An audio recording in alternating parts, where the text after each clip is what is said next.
IVF treatments పై 20,000 discount. Doctor consultation మరియు ultrasound scan ను ఉచితంగా అందిస్తున్నారు. 49 అంటే సంతానం, 49 అంటే సంతోషం. బాయ్ మీ పేరు?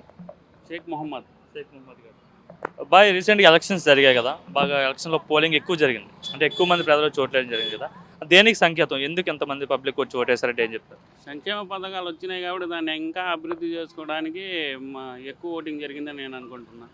జగన్మోహన్ రెడ్డిని ఓడించడానికి ఎంత ఓటింగ్ జరిగింది, జగన్మోహన్ రెడ్డి పాలన పైన చాలా వ్యతిరేకంగా ఉన్నారు, మొత్తం ఆ కోపాన్నంతా ఈ విధంగా ఓటు వేసి ఆయన గద్దె దించేద్దామని ప్రజలు నిర్ణయించుకున్నారని చెప్తున్నారు. అది టీడీపీ అపోహ.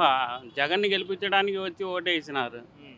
జగన్ పాలన బాగుంది, సంక్షేమ పథకాలు బాగా అందినాయి ప్రజలకి, అందుకే ఓటింగ్ పర్సంటేజ్ కూడా బాగా జరిగింది.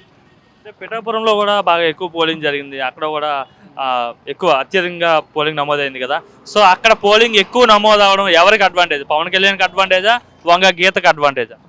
అంటే వంగా గీత లోకల్ కాబట్టి వంగా గీతకి నేను అడ్వాంటేజ్గా అనుకుంటున్నా.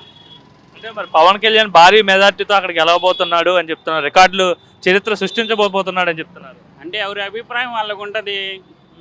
వంగా గీత ఆమె గట్టిగా ఇది చేస్తుంది, నేను గెలుస్తానని.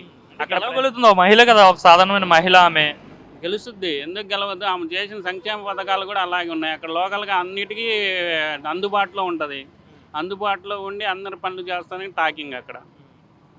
ఓవరాల్గా జగన్ వస్తారంటారు. ఓవరాల్గా జగన్ వస్తాడు. అంటే జగన్ పని అయిపోయింది, ఈ మూడు పార్టీలే అంటే జనసేన, బీజేపీ, టీడీపీ వస్తేనే రాష్ట్ర ప్రజలకు మంచి జరుగుతుందనే నమ్మకంతోనే ప్రజలు ఓట్లు వేశారని చెప్తున్నారు. అన్న, సంక్షేమ పథకాలు అమలు చేయాలంటే జగన్ వల్లే అవుద్ది, మూడు పార్టీల వల్ల అవ్వదు. ఆ పార్టీలలో వచ్చిన ఏ అయినా సంక్షేమ పథకాలు అమలు చేసే అంత సీన్ వాళ్ళకి లేదు.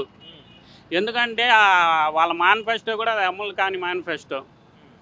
నేను ఎందుకు చెప్తున్నానంటే, ఇప్పుడు 14 సంవత్సరాలు ఎన్నో చెప్పాడు, అవన్నీ ఒకటి కూడా అమలు చేయలేదు. దాన్ని బట్టి చూస్తే జనాలు కూడా సంక్షేమ పథకాలని దృష్టిలో పెట్టుకొని ఓటేశారు అనుకుంటున్నా. అంటే సంక్షేమ పథకాలతో పాటు అభివృద్ధి కూడా కావాలి, ఈ రెండు చంద్రబాబు అయితేనే బాగా చేస్తాడు.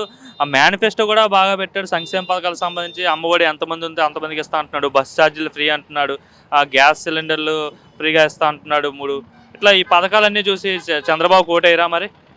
అన్నా, సంక్షేమ పథకాలే వేస్ట్ అన్నాడు. ఇప్పుడు జగన్ చూసి మొత్తం సంక్షేమ పథకాలు నేను అమలు చేస్తున్నాను, అప్పుడు మన పరిస్థితి కూడా దళిద్రం అయిపోద్ది కదన్న. మనం ఏ విధంగా చూడాలంటే, ఇప్పుడు జగన్ సంక్షేమ పథకాలను 5 సంవత్సరాలు అమలు చేశాడు, మళ్ళీ అమలు చేస్తాడని నమ్మకంతో మేము ఓటేయగలిగినాం. బీజేపీ కూడా ఉంది కదా పొత్తులో భాగంగా, మరి బీజేపీని చూసి ఓటేయరంటారా? బీజేపీ సైకిల్కి నేను మైనస్ అనుకుంటున్నా. బీజేపీ వల్ల మైనస్.